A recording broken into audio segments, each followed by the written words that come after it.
Go figure, I would park right over a mud hole. Anyway, what's good, YouTube? Up here on the river, and today we're going to fish a spot that I haven't fished in quite a while.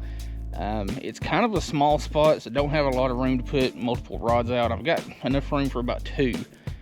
But we're in the outside bend of the river, which is usually the good spots because, you know, the outside bends are dug out a little bit more, usually have quite a bit more depth. And I have caught some good fish out of this spot, and this was one of them. I think it was like a 14-ish pound striper.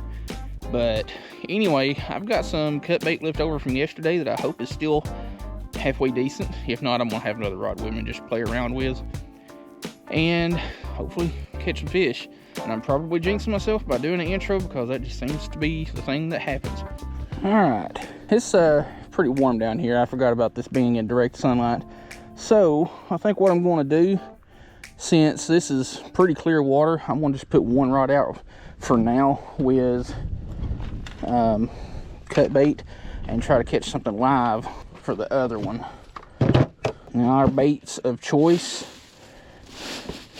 are skipjack and some small white bass and yellow bass. And I'm probably going to set this down somewhere so that it will be in the shade. Got us a white bass head on there. Now I just got to figure out where I want to put this thing at.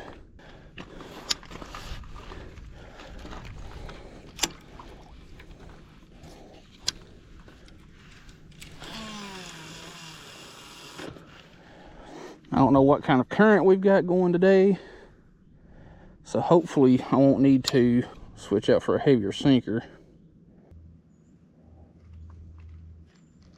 Gotcha. You're definitely bigger than what I want to use, but you're what I'm going to use, because I've caught some of my biggest striper and catfish in this section of the river on bigger live baits. So, Mr. Redbreast, you are going to be live bait. And I could probably... I hope that didn't come off. Feels like it came off. And it did. Hey, we got something a little bit smaller. Chill.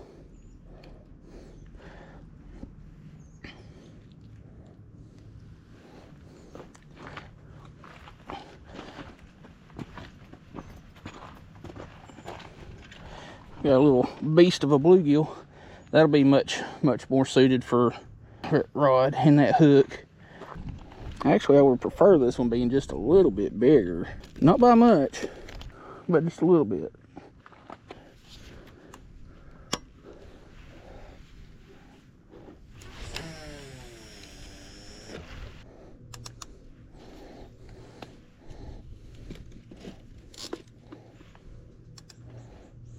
All right, well, we're set up. Got baits out. Only thing left to do is catch something bigger than the bait. You know, this spot's actually not bad. I mean, it's in a deeper part of the river, kind of, sort of. Got plenty of room to work around with. Of course, when this comes up to summer pool, about half of this is going to be underwater. But what would make it more awesomer is if this tree wasn't here. Then there would be room for at least 2 more rods to be out. But unless you feel like dragging them over all of this crap, you're kind of limited. I mean, I could probably get 1 more rod out toward the end of this, but it's more crap to haul around and bigger chance of snagging and losing gear. And another thing that I have bought, I actually bought it for carp fishing, but it will come in very handy for catfishing, is this waist sling. It's got a zipper on both ends, so you can slide them in or out, and it makes it a lot easier to release the fish.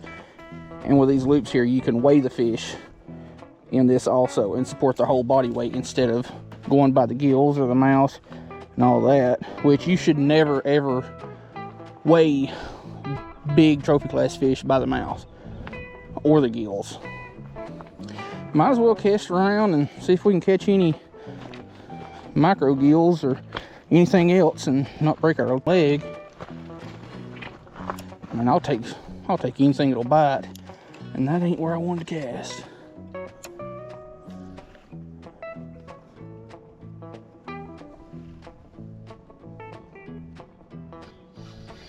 Gotcha, had you. That was a little bass fish.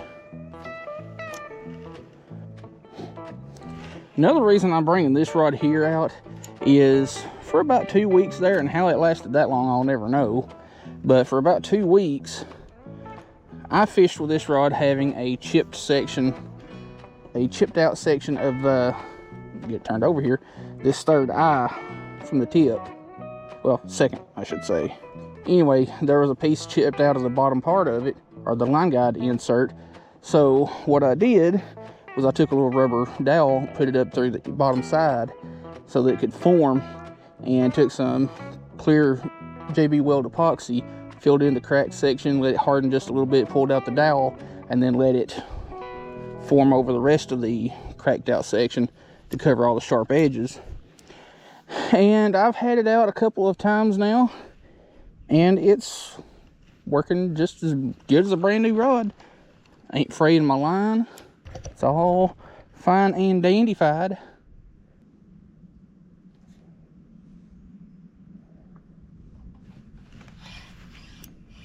That's not terrible. Little gillfish. Get you off and then get a picture. Pretty little fish. And like usual, y'all are watching, that part. I'm looking over here at my rods, even though I've got my bait clickers and all that stuff on.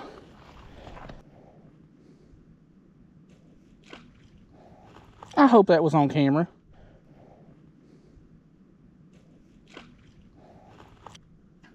There was a fish jumped out of the water and over my freaking line. I really hope that the camera picked that up.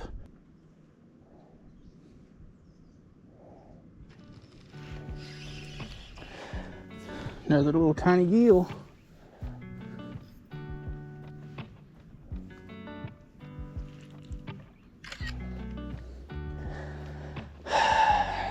It's not what I was hoping to catch by coming down here, but it is what it is. We'll give them a few minutes to kind of chill out, because that's not a real big spot that I'm fishing. Like, it's maybe from the end of that log to the end of that. Otherwise, I'm snagging into stuff. Now, I could go up through the woods and come down right over there and have quite a bit of space, but I don't want to get away from my rods.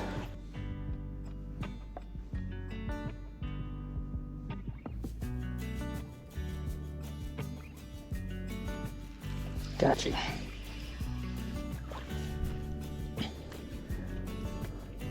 Well, so far, not the catches that I want, but I'm not going to complain. I'm catching fish, and that's all that matters. Let me rephrase that. We catching fish. Y'all are watching, so we catching fish. And I'm about to have to just turn it over and rig it through the belly.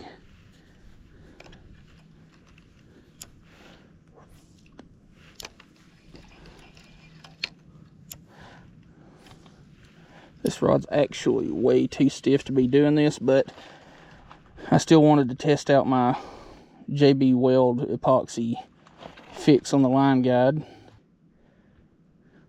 But I haven't done a actual ultralight video in a while. I have to do that eventually.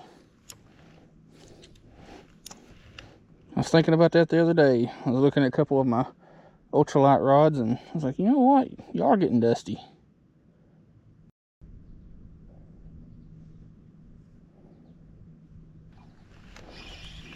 Oh, I just barely got you. Alright, you can flop off. We touched you, so it counts. Have to do some YouTube reply fine every now and then.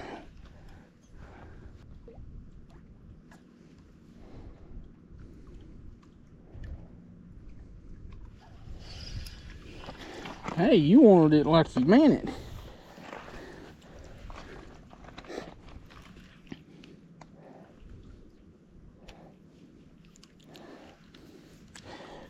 Monster. Why can't I catch a bunch of y'all like when I first started casting out as bait? Which I need to check these two. The gold one here, I know it's still got a live bluegill on it, and, or should. And the other one has a white bass head that's been out there for, well, an hour now. I should have checked that a long time ago. Alright, figured I'd go ahead and check these baits. Yeah, that one's pretty washed out. You should check your baits about every 20 to 30 minutes if you're anchor fishing. Or from the bank like I am, because those baits do wash out pretty dang quick.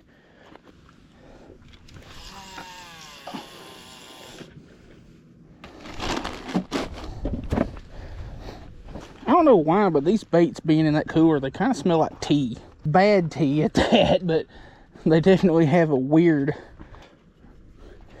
They definitely have a weird tea-ish scent to them.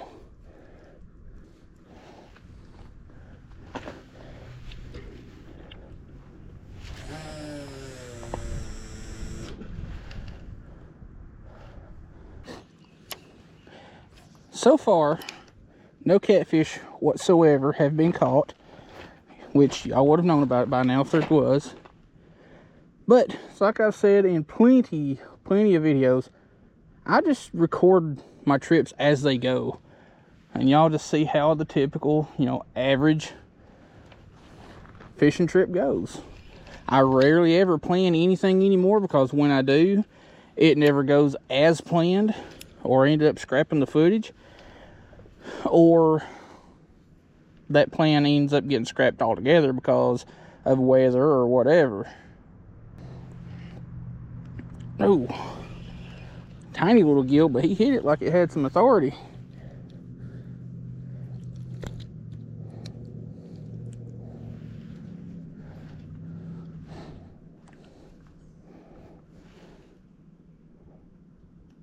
And if you're new here, I take a picture of every fish that I catch because I have a logbook.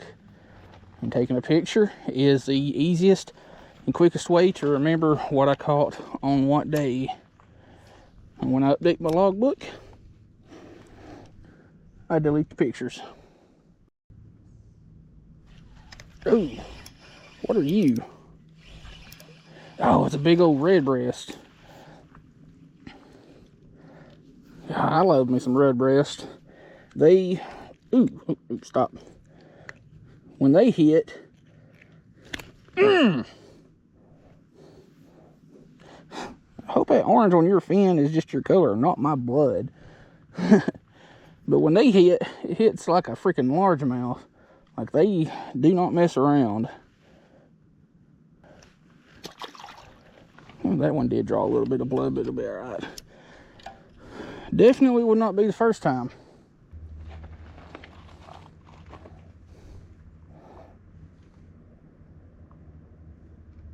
Oh,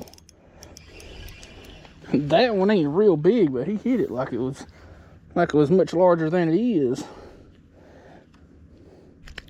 Chill. You know, that's why I like bluegill so much. Like, bluegill are definitely in my top 3 favorite fish to fish for. They're very, very abundant.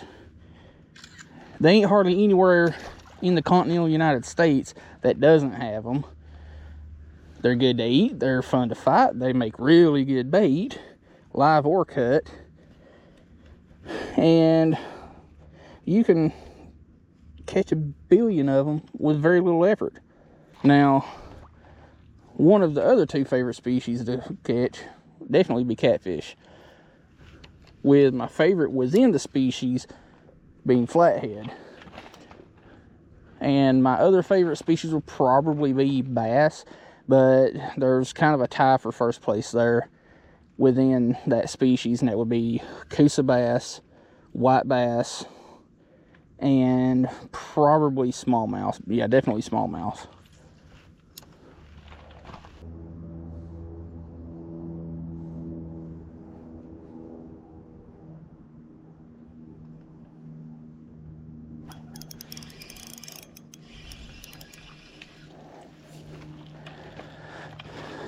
Well, I'm definitely catching plenty of live bait, but I need to use up some of my older stuff before I start collecting more.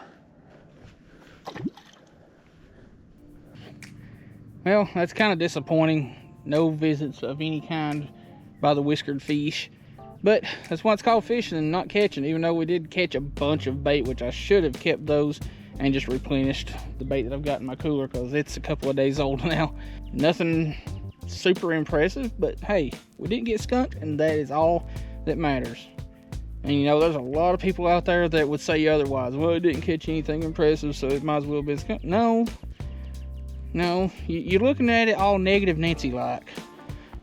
You know, like I said, it was kind of, you know, disappointing that it didn't catch anything big, but hey, we didn't leave skunked.